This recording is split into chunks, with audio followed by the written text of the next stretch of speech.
Grande noite para você, ligado no Gazeta Esportiva, sexta-feira santa, e nós estamos firmes e fortes aqui. Boa noite, Garrafa. Boa noite, Boa Garrafa. noite, Flávio. Boa noite, Celso, Garrafa. Daqui a pouquinho a gente volta para falar tudo sobre as finanças do Corinthians, da preparação de Santos e Palmeiras para os jogos da semana que vem e do São Paulo, que não para de apresentar os reforços. Fique com a gente. Antes, veja essas dicas.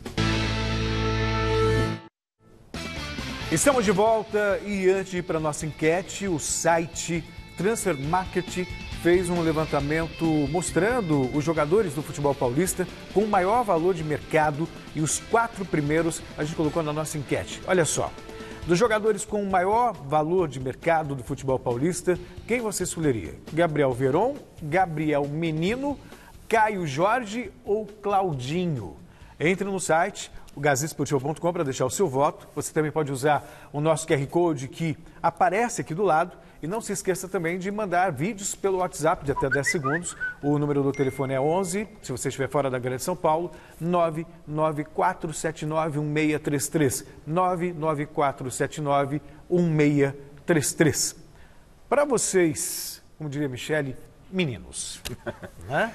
Qual é o jogador de maior valor de mercado? Eu não quero influenciar vocês não, mas eu voto no Gabriel Menino. E vocês? Eu acho que é meio barbada essa daí. Eu também vou com o Gabriel Menino. Claro que os outros 3 jogadores têm a sua importância, a sua valorização no mercado. Até o Veron, que já há um bom tempo a gente fala dele, né? Quando a gente fala bom tempo, é porque tudo está muito rápido no futebol. Tudo é muito instantâneo. Foi outro dia que o Veron surgiu, mas já vem chamando a atenção há um bom tempo. Só que o Menino é pouco tempo. É pouquíssimo tempo, não é? Talvez a última temporada. E na última temporada já demonstrou muito talento, muita possibilidade de jogar em várias posições. Eu fico com o Gabriel Menino sem nenhuma dúvida. Eu acho que... Boa noite, antes de mais nada. Acho que o Gabriel Menino, claro, é meio óbvio, né? Como diz o Garrafa. 14 milhões de euros o valor de mercado dele.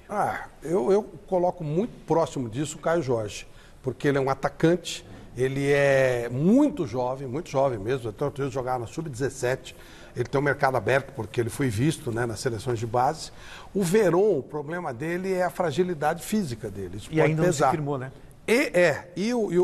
Até pelas condições. E o Claudinho já passa um pouquinho da idade, 23, 24 anos, já foge um pouquinho do mercado que o Caio Jorge... Do que interessa ao futebol europeu. Normalmente a visão do futebol europeu é nessa garotada. O Vinícius me informa que pelo time que ele joga, 12 milhões de euros o valor. Então, embora pelo time que ele joga, ele tem linha direta com o RB Leipzig. Claro. Então, mas normalmente, se você fosse considerar uma compra, ações de cada um deles, as ações, nesse momento, no meu modo de entender, Gabriel Menino e Caio Jorge. É que a gente está avaliando pelo que a gente vê em campo, futebol. O mercado nem sempre vê assim, mesmo que ele não se firme com o titular. O Vinícius me fala que o valor de mercado do Veron, 25 milhões de euros.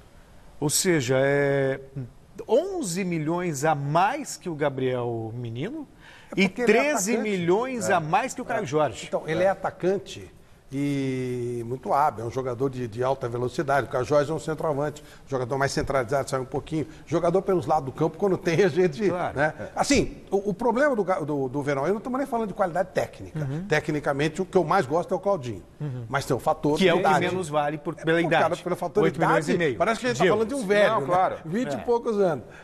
Mas aí, nessa equação toda, o Gabriel Menino, ele tem essa facilidade de jogar em várias posições, tem já passagem pela seleção brasileira, o que pesa bastante, né? E o Caio Jorge, o sucesso em seleção sub-17, esse é o ponto. Ele pulou sub-19, sub-20. O Caio Jorge não vai ser muita surpresa se daqui 3, 4 meses a gente fizer novamente essa votação e a gente acabar seguindo pro Caio Jorge. Eu nem sei se vai ser isso. Eu sei que mas não seria surpresa. O fator mercado, aquela coisa do mercado. O cara é um cara... para mercado precioso, né? É a melhor mercadoria que o Santos tem exposta.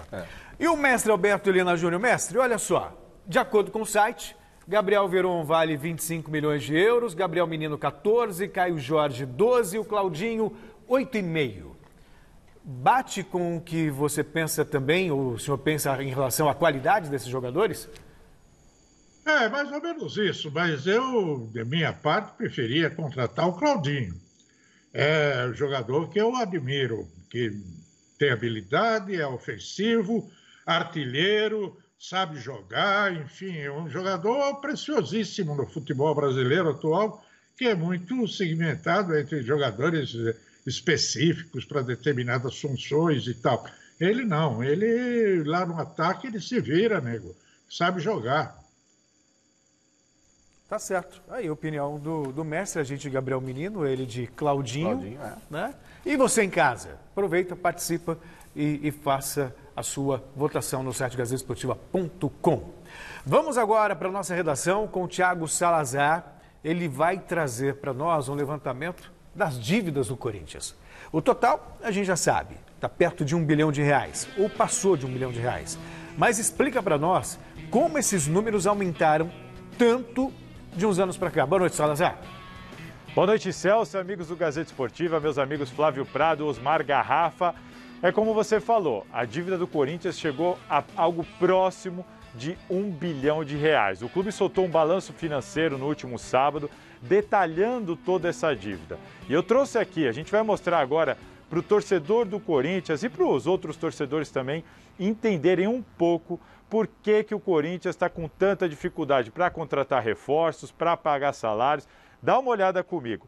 Como bem disse o Celso agora, a dívida está em 982 milhões de reais, algo próximo de R$1 bilhão.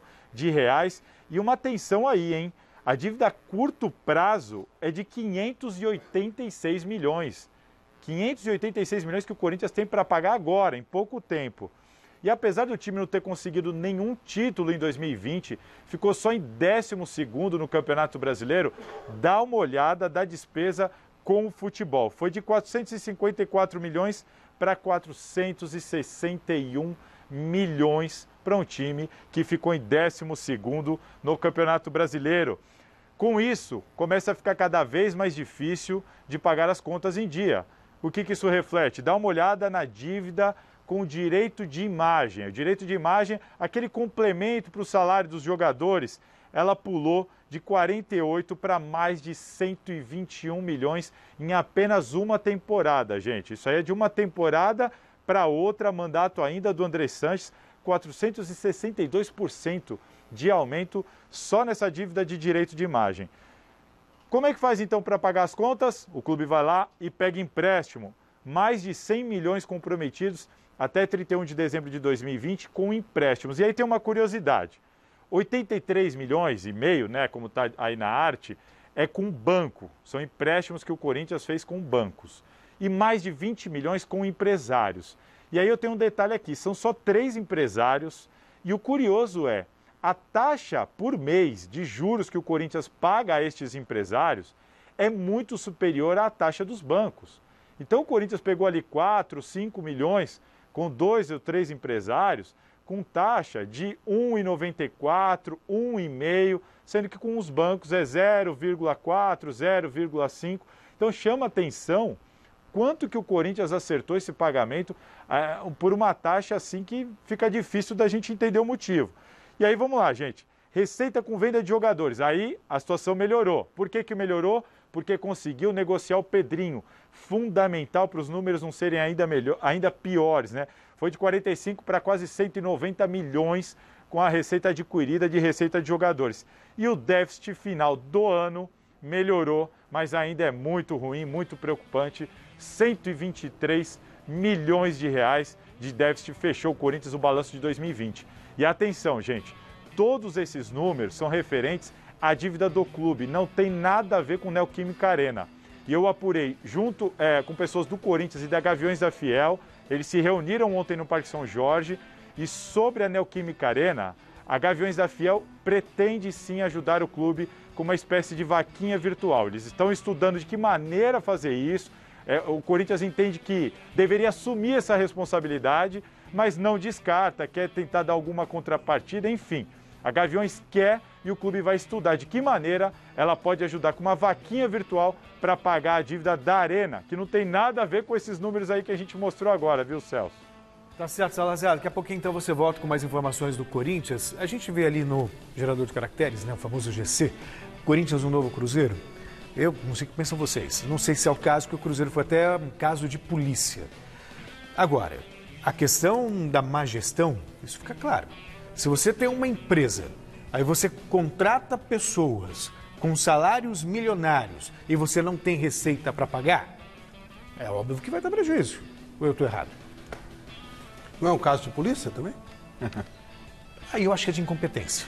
Caso de polícia é quando você desvia o dinheiro do clube para seu benefício. Pode ser. Eu acho que é uma questão de ver da polícia ser um pouco mais severa. E não estou falando de Corinthians, não. Eu acho que sorteia e vai num clube, fiscaliza, provavelmente vai encontrar coisa de polícia lá. Não especificamente do Corinthians, a maioria, 95% dos clubes. Aí o que pode ser feito? E está sendo feito, né? A receita, essa dívida de curto prazo que foi citada, ela é maior do que a receita prevista para 2021. E é de curto prazo, 586 milhões. Imagina, quando a gente tivesse uma receita prevista dessa, então a dívida de curto prazo, um mês e pouquinho, é muito maior do que a previsão do dinheiro do ano inteiro. Então o que vai ter que ser feito? Está sendo feito? Renegociar. Chega o cara e fala assim, devo, reconheço, pago quando puder e vê o que pode ser feito. Quando é colocado, por que pedir dinheiro para os empresários? Claro, taxas absurdas. Por quê? Porque não tem crédito. Quem emprestaria dinheiro para o Corinthians? Então você faz o quê? Você pega um dinheiro que alguém se disporia a pagar, só que no juro maior do que o normal e, claro, ficando com crédito futuro para outras negociações. Isso aí a influência, né? Então, isso aí é uma coisa que não tem nada de transparente. Isso aí ninguém faz na vida particular. O Andrés, não podemos esquecer que é um empresário vencedor. É um cara que merece respeito na vida profissional dele. Um cara humilde, começou na feira com a família e se transformou num homem milionário. Duvido que ele fazia essas práticas na vida dele. Duvido. Como não fez na primeira vez que ele administrou o clube. Então, isso é uma irresponsabilidade. Você não pode deixar isso passar batido. Provavelmente, as receitas do Corinthians, a análise financeira do Corinthians será feita agora, dia 13. Está marcado. Estão marcando, remarcando, faz tempo. Era para ser antes das eleições. Se o Corinthians, se as contas não forem aprovadas, e não tem por que ser, a não ser politicamente, como é que você vai aprovar uma conta dessa? Se as contas não forem aprovadas, o Corinthians, o Andrés pode ficar inelegível por 10 anos. Cabe uma série de coisas. Se for aprovada, o Profut vai em cima do Corinthians, aí tem uma dívida grande. Como é que você explica para o Profut que isso é uma conta correta? Então é uma situação assim. Politicamente, o Andrés é muito forte. Quem teria que mandar uma punição para cima dele? Porque ele pode ser punido, né? Por isso tudo. Até entrando nos bens e tal. O Conselho de Ética, que é presidido pelo André Negão, que é amigão do Andrés. Ou seja, por isso que o Cruzeiro chegou onde chegou. Porque caiu... Um vai passando pano pro outro. Caiu um comando de alguém que não era amigo do antigo presidente. A oposição pegou e deu um baita rolo. Mas tudo isso é passível de profunda análise. Eu não sei até onde poderia chegar. Tem regras para isso. Mas dentro do que eu expliquei aqui, fica muito difícil que aconteça alguma coisa. O quadro é nebuloso, né, Celso? O quadro é extremamente nebuloso. O Flávio, de tudo que ele falou, a palavra politicamente é a que mais me chama a atenção e que realmente reflete a situação do Corinthians, né? Porque se fosse uma empresa e não tivesse apenas o aspecto político, né? Essa continuidade desse grupo que aí está não teria permanecido, porque realmente não fecha a conta. O Duílio está fazendo uma limpeza daquilo que ele ajudou a sujar, entre aspas, né? Quando eu falo sujar é no sentido de fazer contratações, ter mais despesa do que receita. O Duílio participou como diretor de futebol. Sim, participou. Não, não, ele estava lá. Ele estava lá, mas, né? Ou seja, acaba sobrando para ele isso, também. Né? Não é descabido o seu comentário. Assim, mas eu duvido que o Andrés fazia esse tipo de contrato. É que, na verdade, ele não era da gestão, ele fazia a contratação dos jogadores. Mas a partir do momento, se o Duílio não concordasse, ele tivesse saído. Né? A partir do momento que ele permanece ali, mesmo com essa imposição talvez sendo conivente. Autoritária do Andrés, a gente está partindo dessa avaliação, né? O Andrés não consultava, era uma decisão do presidente. Então ele falou, eu vou entregar o boné, vou embora. Não, se ele ficou, foi conivente e esse problema que ele tenta resolver com essa limpeza que ele vai fazendo, esse ajuste financeiro, é muito daquilo que foi feito na administração dele. Outra situação, essa de vaquinha virtual, isso demonstra exatamente a situação do Corinthians. Um clube da marca do Corinthians, quando se reúne com torcedores para falar em vaquinha virtual. E uma marca poderosa. Acho que isso é o contrário, né? Torcida que foi. Mas eu sei, acredito que o Corinthians chamou para isso. Mas não chamou, mas se submeteu, deixou vazar esse tipo de situação. O Corinthians não precisava se permitir a isso, Flávio. Bom, a receber os caras. Você sabe que eu penso de torcida uniformizada. Você sabe que eu penso de torcida uniformizada. Mas os caras vão lá. Até porque os sócios, torcedores de todos os clubes caíram, inclusive no Corinthians. Mas os caras não ajudaram nada. Só do Grêmio que subiu. A torcida mais fiel do Brasil para mim, daqui para frente, chama-se a torcida. E o mestre Alberto Helena Júnior? Quando olha assim uma dívida de R$1 bilhão, algo sem precedentes na história, entende que existe salvação para esse Corinthians, mestre? Olha, isso nós já cansamos de falar. É preciso que haja uma legislação mais rigorosa, um acompanhamento, uma auditoria mais profunda sobre todos. Porque o Corinthians é esse absurdo, mas os outros estão mais ou menos beirando por aí, com as exceções que nós sabemos, que são o Flamengo, o Palmeiras e o Grêmio. O resto está tudo por aí, né? É claro, é evidente que o processo político dos clubes no Brasil, ele favorece esse tipo de responsabilidade, de levar o clube... Porque o cara fica lá 2, 4, 8 anos no máximo e cai fora e não responde por mais nada. E ele pode fazer as loucuras. E o que ele faz lá? Ele atua como um torcedor. Ele não tem dinheiro, mas precisa ganhar o título, precisa mostrar futebol, vai e contrata sem os cuidados necessários, né? E isso aí precisa ser regulamentado mais adequadamente e aplicada essa legislação, seja por parte do sistema utilizado, por exemplo, muito na Europa, que é da contenção, o fair play econômico, financeiro dos clubes, que obriga os clubes, quando estão em dificuldade, não gastar, não poder comprar ninguém e tal e coisa, e responde também tecnicamente caindo para uma segunda divisão, etc. Então isso pode produzir uma atitude mais responsável dos nossos dirigentes, o que não acontece nesse sistema que nós estamos, que vale tudo. O retrato do Brasil, mestre, entendo muito bem o que o senhor fala, deveria ser assim mesmo, mas ninguém tem interesse em fazer a coisa certa. Fazer com que os clubes andem na linha, gastem apenas o que arrecadem, salários mais baixos e tudo mais. É Brasil. O futebol é um retrato do que é o Brasil, ou o Brasil é um retrato do que é o futebol. É um ciclo vicioso. Vamos falar agora do São Paulo. O José Paes está ao vivo em frente ao CCT da Barra Funda para mostrar a apresentação de mais um reforço, né, Zé? Boa noite. Ou grande noite para você.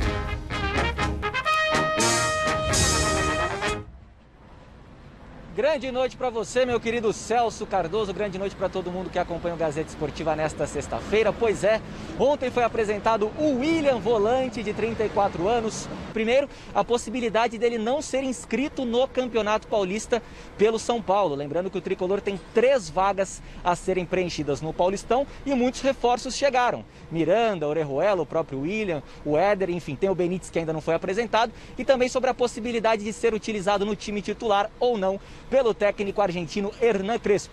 Vamos conferir o William. Essas vagas que estão em aberta, obviamente somos mais jogadores, então é muito difícil que todos estejam no momento, e eu sei que vai estar aqueles que o Crespo no momento acha que é importante, né, para o que se vai jogar, para o que se vai viver. Inscrito, eu vou procurar honrar esse escudo, como eu falei. Se eu não tiver inscrito, eu vou continuar trabalhando para que quando chegue o meu momento eu possa desempenhar o meu trabalho e fazê-lo da melhor maneira possível. Isso vai ser uma decisão tomada com o corpo técnico, diretoria, mas obviamente eu estarei 100% disponível para poder fazer o melhor e aceitar qualquer tipo de decisão que o São Paulo tome a respeito das vagas. Tá então feito o registro da entrevista coletiva do William. Agora a notícia quentinha de hoje, Celso Cardoso e amigos. Cuca indicou e o Atlético Mineiro foi atrás de Tietê, jogador de 28 anos, lateral direito e também volante aqui do São Paulo. O Cuca entende que o Galo hoje, o Atlético Mineiro, clube comandado por ele, tem uma deficiência nesse setor. O Cuca trabalhou com o Tietê no Palmeiras em 2016, ambos foram campeões brasileiros pelo Verdão em 2016. Em 2019, o Cuca trabalhou com o Tietê aqui no São Paulo também, inclusive foi o Cuca que indicou o Tietê para o São Paulo, e agora o Cuca indica o Tietê lá para o Atlético Mineiro. Lembrando, Celso e amigos que acompanham o Gazeta Esportiva, que o São Paulo tem uma dívida de 22 milhões de reais, com o Dinamo de Kiev, lá da Ucrânia, quando da contratação aí do Tietê junto ao clube ucraniano. Então o São Paulo tem essa dívida com o Tietê, aliás, com o Dinamo de Kiev da Ucrânia, e agora pode ser que venda, pode pode ser que repasse o Tietê lá para o Atlético Mineiro. Vamos ver como é que fica essa situação aí, viu, Celso? Daqui a pouquinho eu volto com informações do Palmeiras. Pularei o muro. Faça isso, José Paes, mas com cuidado, tá? Para não se machucar. Sobre Tietê, a dívida também, a gente pode falar sobre isso, né? É Corinthians endividado, São Paulo endividado, Santos endividado, até o Palmeiras sem dívida e olha que ganhou tudo, né? E tem um parceiro forte e tudo mais. Muito bem. Começamos pelas dívidas ou começamos por Tietê, que desperta... Uma coisa liga a outra, né?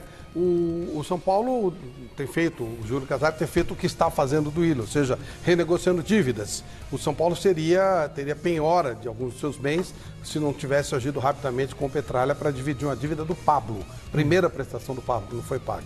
E o Tietê é a mesma coisa, o Dinamo de Kiev vinha pesado, o São Paulo foi estourar, a coisa do Leco ainda, né? Sim. Tem coisa até do ano passado, lembra quando teve aquela 50% de salário, tem que pagar depois e tal? Tá chegando a hora de pagar. Né? 50% do elenco. Quanto mais gaveta se abre lá no Morumbi, mais dívida aparece, mais boleto, sabe aquela coisa? Sim. Então, por exemplo, se aparecesse a oportunidade do Atlético pegar o Tietê, cara, rápido. Na hora. Eu faria na hora. Se quitar os 22 milhões, cara, vai embora. Primeiro que o São Paulo não pode se dar o luxo de segurar ninguém. Segundo, o Tietê por 22 milhões seria uma venda espetacular. Agora a pergunta que fica, quanto ele custou para estar valendo 22 milhões? O Tietê não é jogador de 22 milhões. Então, se o São Paulo tiver a oportunidade de se desfazer dessa dívida, pode dar o Tietê. Nunca foi titular do São Paulo. E vou um pouquinho mais além, Flávio. Nem que não se desfaça totalmente da dívida. Que se desfaça de parte dela, reduz essa dívida de 22 milhões, sei lá. O Galo paga os 18, sobra os 4, faz também. Né? Tira da frente. Tira da frente. O São Paulo tá com essa política, assim como o Duílio tem feito, esse é um ponto positivo lá no Corinthians. O Casares também está muito preocupado com isso. Claro que existe o aspecto técnico, mas você não vai dar equilíbrio técnico ao time, não é? Se você não der o equilíbrio financeiro, porque não adianta você trazer esses jogadores, esses reforços. A Alemanha fez isso, gente. A Alemanha muito por alguns você traz anos, esses reforços e não saldar a dívida que foi diminuída lá atrás, ou melhor, os salários que foram cortados na época da pandemia, tem que quitar o salário com esses caras. Claro. Senão daqui a pouco dentro do vestiário fica uma bagunça. Então, se rolar, é uma boa.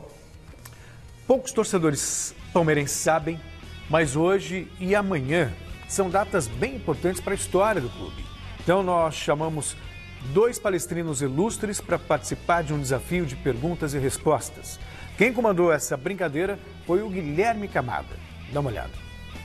Essa semana é muito especial para os torcedores do Palmeiras. Nem todos sabem o porquê. Mas olha, hoje é aniversário do Edmundo e amanhã do Ademir da Guia e do Gabriel Jesus, 3 ídolos do Verdão. E vamos fazer um desafio à distância, até pelo momento que a gente vive, com 2 torcedores ilustres do Palmeiras.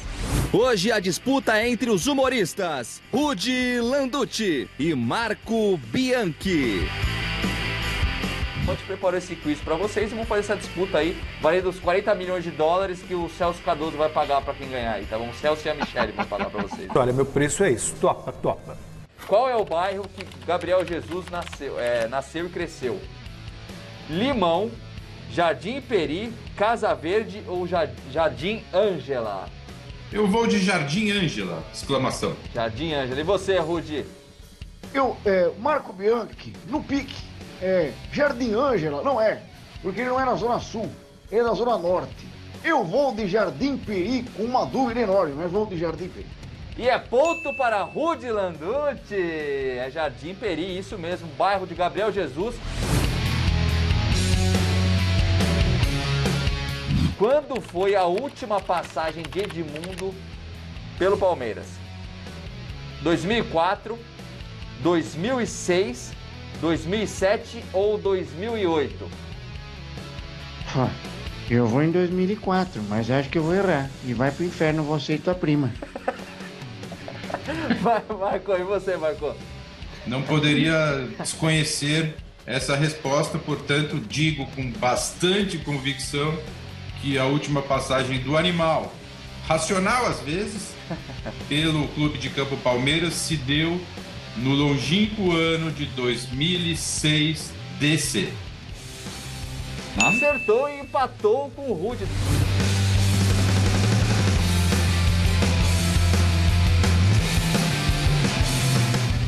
Qual dos 3 jogadores teve passagem pelo Bangu? Cara, eu vou responder como o Mancini, porque se errar é técnico do rival, não tem obrigação de saber. Como o Mancini responderia isso aí? Boa tarde a todos. É importante estar aqui com vocês. E a dificuldade enorme é responder a pergunta.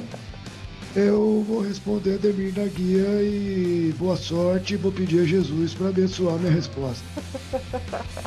Eu, temeroso da possibilidade de perder essa disputa tão decisiva para os destinos da humanidade, vou repetir. Olha, só deixando meu espírito esportivo de lado, vou repetir a alegação de meu colega e também, enfim, suspeitando que Ademir da Guia tenha sido agraciado por essa honra de atuar pelo Bangu, não o presídio, naturalmente. Pô, então os dois acertaram. Foi o Ademir da Guia. Ele começou no Bangu, o Ademir, depois que ele foi pro Palmeiras e fez muitos jogos.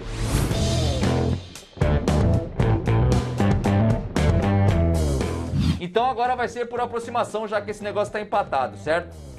Quantas partidas Ademir da Guia fez pelo Palmeiras? Rapaz, veja bem, quer dizer, quantas partidas, né? São mais de 500. Isso, dei uma dica. Contando já. As que ele foi substituído? Todas as partidas que ele fez, que ele participou.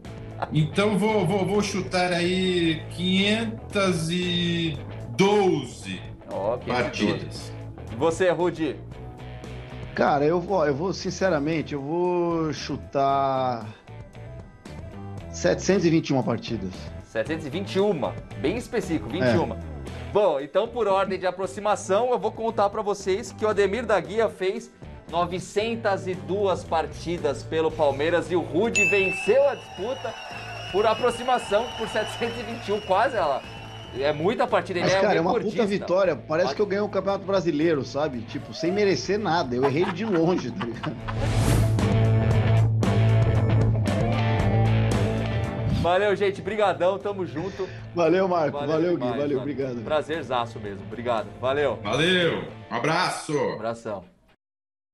Ah, que bacana, né? Um abraço pro, né? Duas feras. Duas feras, imagina. Dois caras engraçados, divertidos. Dois palmeirenses sensacionais. E quando chegou nos números aqui, o Garrafa falou, que ano foi? Aí ferrou. Até então tava indo bem. Uma dessa comigo com o Flávio.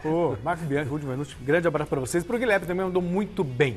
E falando do Palmeiras, vamos de volta com o José Paes, que ele pulou o muro. Acho que tá tudo bem com ele. E agora ele traz as notícias do Verdão.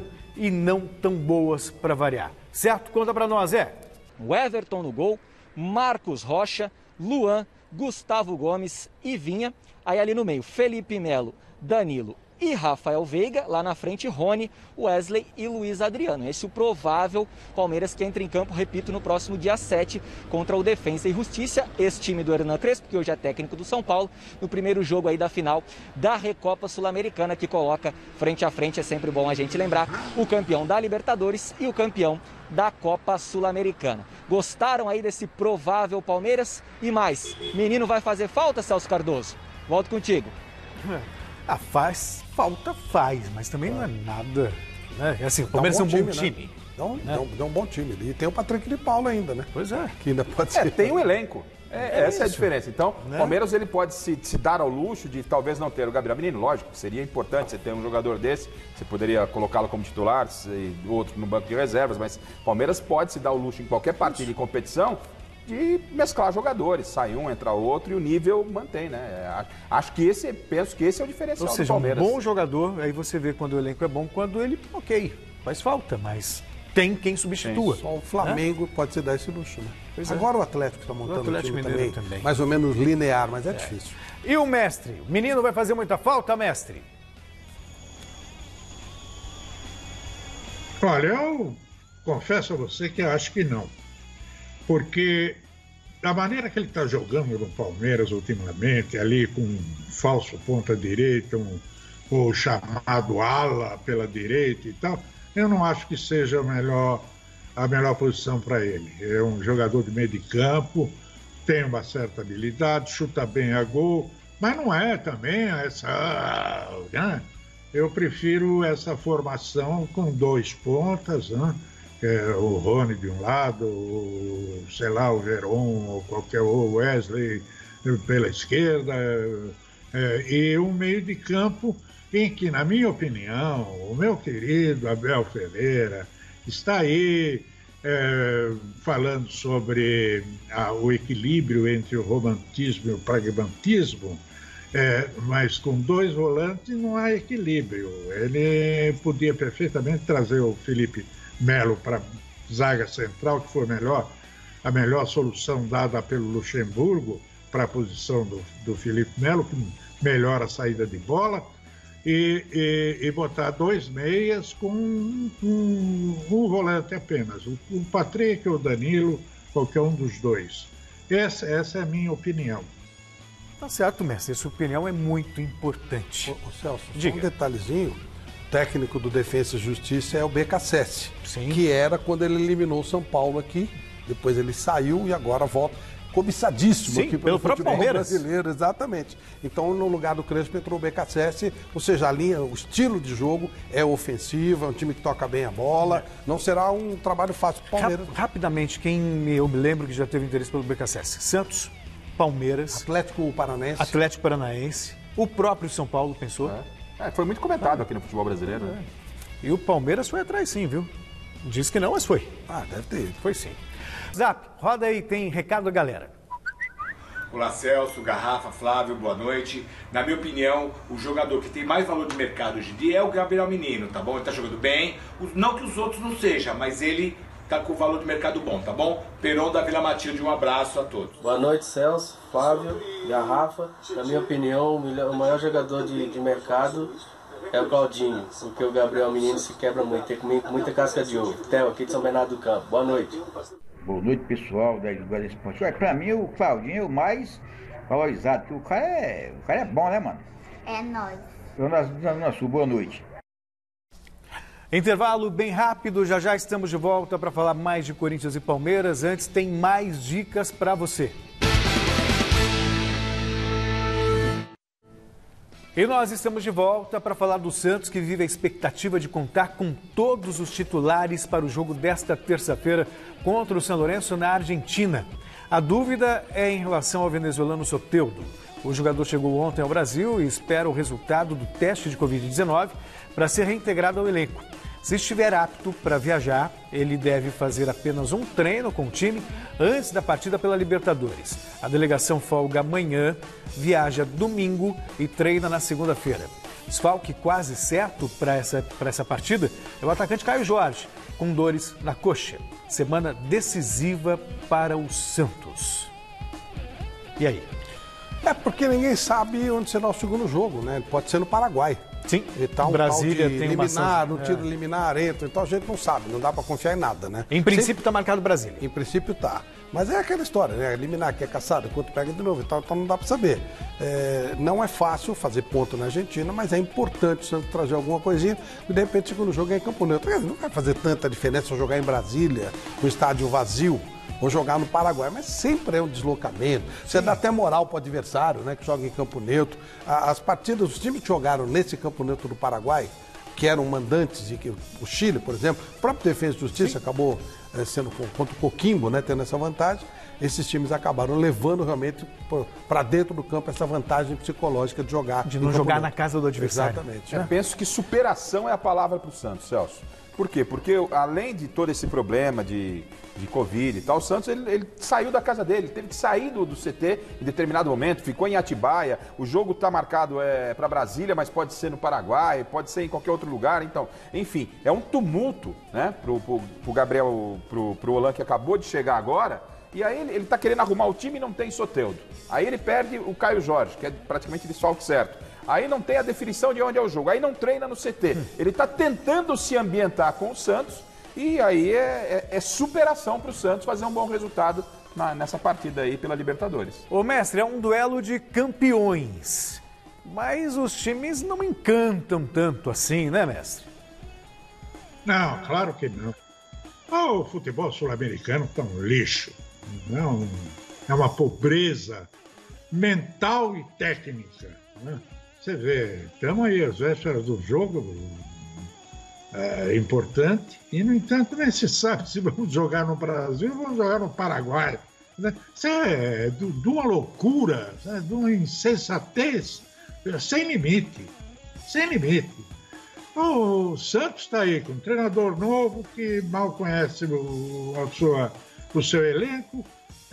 Soteldo, que é um dos 2 principais jogadores do Santos, não se sabe se vai poder jogar, não vai jogar, não treinou, vai treinar uma vez só. Enfim, é uma loucura. O que vier é lucro. Sabe? Se o Santos conseguir uma proeza de vencer, então tem que soltar foguete. Boa, soltar foguete, isso mesmo. Vamos de volta para a Academia de Futebol com o José Paes. O Palmeiras segue de olho no mercado, tentando reforçar o setor ofensivo, mas também está focado nas renovações de alguns atletas. Conta mais sobre isso pra gente, Zé.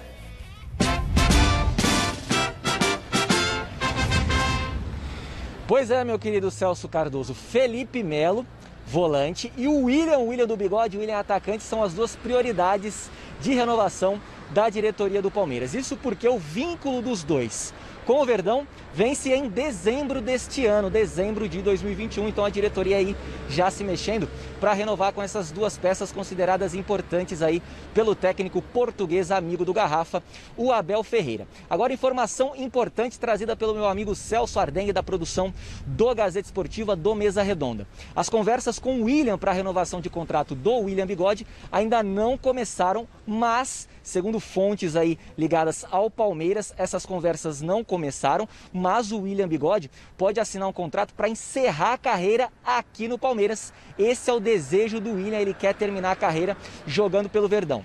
Mais uma informação trazida pelo Celcinho Arden, da nossa produção do Gazeta Esportiva, do Mesa Redonda, do Esporte da TV Gazeta. Em relação ao Alain Pereur, o zagueiro que está emprestado pelo Hellas Verona, lá da Itália. Ele tem um vínculo de empréstimo com o Palmeiras até junho deste ano de 2021, mas tem uma cláusula lá no contrato do Alain Pereur com o Palmeiras que obriga o Verdão a comprar o Alain do Hellas Verona, caso o Alain Pereur complete aí 60% dos jogos do Palmeiras nesta temporada, somando aí todos os jogos que ele vai disputar pelo Verdão. Ele já completou 50% dos jogos com a camisa do Verdão. Se completar 60%, então o Palmeiras tem que comprar o jogador.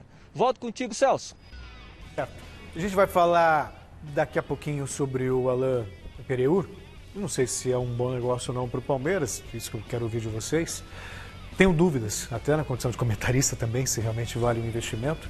Agora, o que me chama a atenção é que o Palmeiras, assim como o Santos, também está na mesma situação. Tem jogo com o Flamengo marcado para Brasília, tem jogo contra o Defensa e Justiça marcado para Brasília, jogos que podem não ocorrer. Sim, depende muito dessas liminares, essa coisa toda. Com relação ao Pereur, ele não é mau jogador, depende do valor. Né? Depende do quanto custa, depende da condição. Palmeiras também fechou com balanço negativo. A gente sabe que apesar de toda a premiação. Sim. Premiação milionária da Copa do Brasil, por isso que deu uma Libertadores. Por isso que deu uma melhorada. É bom lembrar que o patrocínio da Crefisa é grana. O que for emprestado pelo clube, pela patrocinador, tem que devolver por lei. Então não tem mais aquela coisa, né? O patrocinador vai dar de presente, não existe mais isso. Então precisa ver o valor. Ele não é mau jogador, dá para compor elenco. Ele nunca decepcionou quando jogou. Mas depende do valor, né? Realmente. E do que disse o José Paes aí sobre essas prioridades ou essas possibilidades de renovação ou não com o Palmeiras, eu, se fosse o Palmeiras, até mais prioridade do que se buscar um outro atacante é manter o William Bigode. Gente, o William Bigode é peça eu acho fundamental. Ele subestimado. É isso, sabe, santo de casa não faz milagre? Ele não atrapalha, ele se vai pro banco, não tá cria tudo certo, encrenca. né? Se joga 10 minutinhos pra ele tá legal e sempre entra e resolve. Então, por ele ser esse cara tão bom de elenco, tão bom de grupo e tão bom de bola, né? Parece que sempre, deixa lá. Vai ficar uns 10 minutos desempregado, hein? Porque ele exato. caberia no Santos, caberia no Corinthians. Caberia no Corinthians. Então a gente vê o noticiário aí, não, porque vai atrás de um atacante por tantos milhões e o saldo tá negativo. Eu focaria renovar o William Bigode, cara. Já tá dentro de casa, faz um acerto com o cara, custo-benefício excelente. Vamos direto para Corinthians ou falamos mais sobre isso, Vini? Então tá bom, então vamos falar com o Salazar. Tá lá na redação e hoje o Salazar conversou com o Fábio Santos, lateral do Corinthians. E ele falou bastante coisa interessante, né, Salazar? Conta aí pra gente detalhes. É isso, Celso. O Fábio Santos mais uma vez atendeu gentilmente a reportagem da Gazeta Esportiva. O Corinthians, aliás, marcou treino para o final de semana. Vai treinar sábado e domingo. Mas hoje, depois do treino da manhã, o Fábio Santos conversou comigo e eu perguntei para ele sobre essa relação, essa situação da equipe. Está a 9 jogos sem perder, mas com um desempenho que não passa confiança para ninguém e que, inclusive, quase custou caro contra o Retrô de Pernambuco na Copa do Brasil. Teve uma semana para trabalhar, acredito que o desempenho possa ser melhor sim, mas não digo a palavra assustar. Acredito que foi um jogo normal, onde a gente não jogou tão bem, a equipe do Retrô por alguns momentos soube jogar melhor o jogo do que a gente, mas o nosso objetivo principal foi a classificação. Bom, é isso, Fábio Santos então deixando muito claro que com esse atual elenco do Corinthians dificilmente a equipe terá condições de brigar pelo Campeonato Brasileiro. Antes de me despedir, eu faço aqui um convite para quem está nos assistindo. Amanhã, na GazeteEsportiva.com, você vai ter toda a entrevista que eu fiz lá com o Fábio Santos, que falou sobre isso e muito mais. Tá certo, Celso? Obrigado, Salazar, pelas informações do Corinthians. Bom final de semana para você. Boa noite também hoje. Vamos começar pelo mestre, falando sobre o Corinthians? Sim. O Fábio Santos falou, mestre, que o Corinthians fica mais fácil conquistar a Copa do Brasil e Copa Sul-Americana, que é um torneio mata-mata que favorece times mais, é a minha leitura, né? Times mais limitados. A questão é que eu não vejo futebol no Corinthians para poder sonhar com essas conquistas. Ele está certo, né? O mata-mata ele tem uma ampla margem de sortilégio, de aleatórios, né? De elementos aleatórios, por exemplo, de repente fica lá atrás, defende o tempo inteiro e um contra-ataque, um pênalti, gol e pronto, resolveu, ganhou o jogo e acabou a disputa. Mas que o Corinthians está jogando mal, tá jogando feio, tem uma boa defesa, mas o elenco do Corinthians, embora seja muito reduzido e limitado, ele propicia que o técnico faça esse time jogar melhor. É possível esse mesmo time do Corinthians praticar um futebol mais agradável, mais interessante, mais ofensivo. Depende de como a coisa vai rolar, né?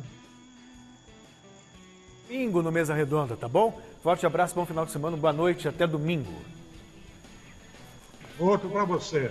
O mestre falou que esse Corinthians pode jogar mais. Aliás, com o Wagner Mancini, esse Corinthians jogou melhor em boa parte do Campeonato Brasileiro do ano passado. Começou mal, depois foi se organizando e tal. Agora, esse início de temporada, o Corinthians está muito mal de novo, Flávio e Garrafa. Então, é irreconhecível até. O Corinthians, ele é que quando a meta aumentou, não tem capacidade para isso. O Corinthians tinha cria-se uma expectativa suficiente para fugir do rebaixamento. Que os 4 que caíram com todos os méritos, times péssimos, né? E o Corinthians é quase péssimo, então dava para ele escapar dos 4. O Corinthians não tem dinheiro, o Corinthians está com uma dificuldade horrorosa. A gente estava falando de São Lourenço. O Ángel Romero está lá. Depois que o Romero saiu, o Corinthians nunca mais se acertou taticamente. É uma verdade indiscutível. Sim. E o Romero, ele arrumou uma confusão lá no São Lourenço, que vai jogar contra o Santos. Ele foi esmurrado no vestiário. O irmão dele tomou as dores, que o Oscar, que é o bom da família, né? Tomou as dores. Aí o técnico caiu por causa disso. E aí assumiu o novo treinador. Enfim, um rolo tremendo. E cogitou-se a ida do Romero por volta para o Corinthians. Mas cadê dinheiro? Dinheiro, né? Não tem dinheiro. Você consegue resumir tudo isso em 30 segundos? Ele já saiu daqui com um problema financeiro, né? Por isso o Romero não ficou. Segundo, o Fábio Santos é ótimo de fazer entrevista com ele. Porque ele é sincero. Né? Falou que o Corinthians está devendo. Né? O Corinthians está devendo. Que se existe algum lugar onde tem possibilidade de ser campeão, é a Copa do Brasil Sul-Americana, como disse o mestre, por mata-mata. É a realidade do Corinthians e um cara eficiente. Esse daí é nota 10 no Corinthians hoje. Chegou e acertou a lateral do time. Resultado da enquete dos jogadores com maior valor de mercado do futebol paulista, quem você escolheria? E a maioria respondeu Gabriel Menino com 35% dos votos à frente do Gabriel Verón. Acabou, segunda-feira tem mais, Mesa Redonda domingo, né, Flávio? Isso, vai ser muito legal. Vai ter entrevistas especiais, Paulo André, Gilberto Silva, o Belmonte do São Paulo. Imperdível. E vamos discutir um monte de coisas aqui, vai ser bem legal. E você aproveite sua folga, tá? Opa, estaremos em folga, mas Boa noite, acompanhando o ovo. Boa noite. Olha, você é um gato fogueteiro. E quer cobrar o Abel Ferreira.